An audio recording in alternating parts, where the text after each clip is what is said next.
So guys, magandang hapon po ng August 14. So malapit na po natin matapos yung laundry po, yung branch po ng TLC. Bali dalawang branch na po dito sa Puso-Rubio. Ito na po yung pangalawang branch po. Malapit na po yan. Ang target po namin, mabubuksan na ito ng hanggang 18 of August. So nakaready na po lahat. Ito po. Bali, inaabangan na lang po natin dumating yung machine po na ilalagay po natin. Bali, 6 na set po yun. 3 set. 3 dryer po, tsaka 3 washing machine.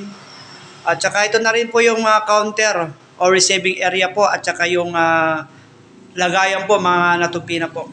So, andito po tayo sa bayan po ng Puso-Rubio. Ito lang po, along the highway lang po. Ayun, papunta na po ng bayan yan. Makikita nyo lang po itong law office. Tsaka Doktora Estrada po dito po sa bayan ng Puso-Rubio. Andito po yung ating branch 2 ng TLC.